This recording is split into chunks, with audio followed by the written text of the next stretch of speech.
When a mother posted a photo of her baby online, a friend spotted a worrying reflection in her eye on August 28, 2008, when 32-year-old Megan Santos of Riverview, Florida, noticed that one of her baby daughter's eyes was a slightly different color than the other.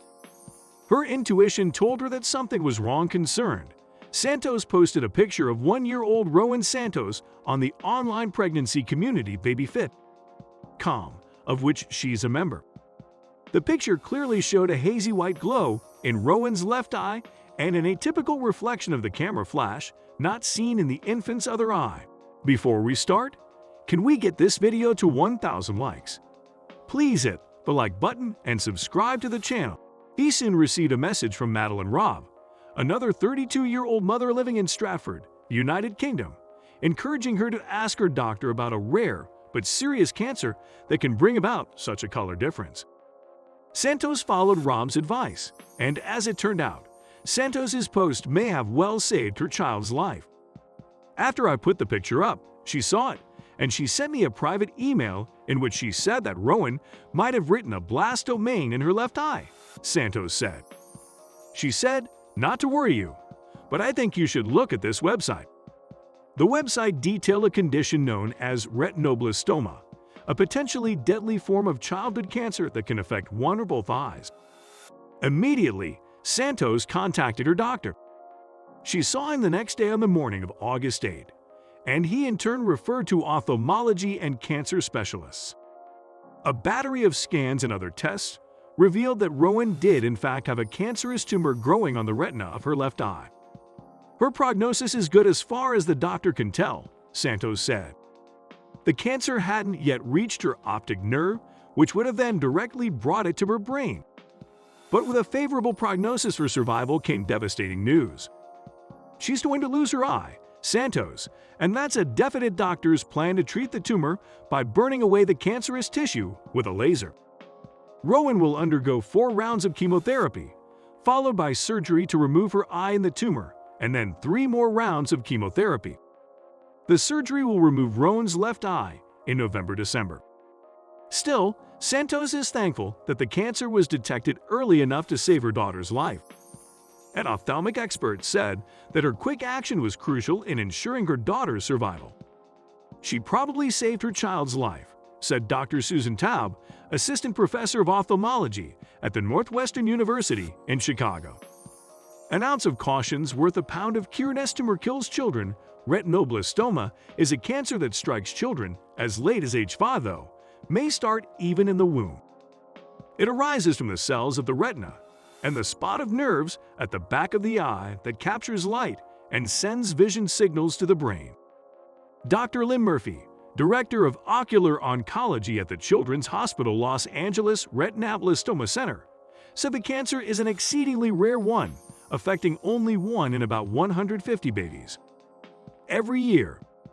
There are probably only 300 new cases a year in all North America, Murphy said. But while the disease is rare, it is also ruthless. Worldwide, 87% of children stricken with retinoblastoma die. Survival is best in developed countries. But even among the children who have the disease in these nations, 97% suffer moderate to severe visual impairment. As a result, most of these cases involve the removal of one eye, at least, Murphy noted. Obviously, for young parents who face a diagnosis of cancer in their child that is both life-threatening and vision-threatening is very difficult. The other characteristic of the cancer that makes it so dangerous is the fact that it's very difficult to detect.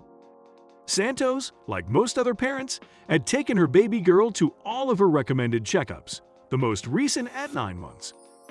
While the cancer was most likely present in Rowan's eye at this time, even the pediatrician missed it.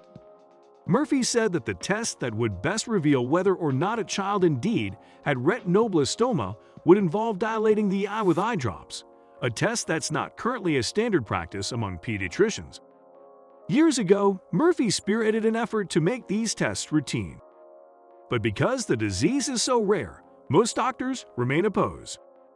The problem is that pediatricians will see 1 case of retinoblastoma in 30 years of practice, he said.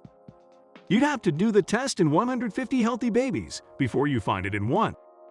But as in the case of Rowan Santos, another means to detect signs of retinoblastoma and other eye problems in infants may be as close as the family camera.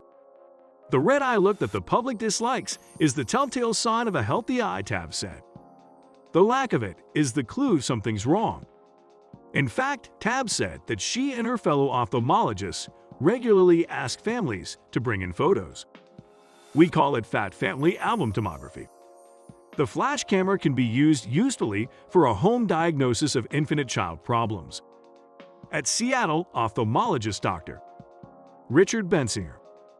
If in a series of photos the same eye always is red and the other dark for your child, then the dark eye may be always turned away from the central axis and might be cross. Bensinger said, this could be due to ordinary misalignment, which can be fixed, or due to something inside the eye blocking normal vision, such as a tumor, cataract, or other internal obstruction which needs attention right away. Vigilance is especially important for parents with a family history of the disease. Those of the family history should be very alert, said Dr. Harry Quigley, director of the Dana Center for Preventative Ophthalmology at the Johns Hopkins University's Wilmer Institute in Baltimore. An eye deviating to the side, compared to the other eye after age 3 or 4 months, should be examined by an ophthalmologist. Quigley added that infants who rub their eyes regularly or have severe redness in their eyes should also be checked out. But for Santos, one of the most important steps turned out to be sharing her concerns in a supportive online community. Phone messages left with Rob were not immediately returned. But Santos said that the UK mother continues to offer support as Rowan, who turned 1 on August 20, faces the months of treatment ahead. I love her, Santos said of Rob. She was very brave to send the email she did because cancer is a very scary thing to have to tell someone about. She's an amazing woman.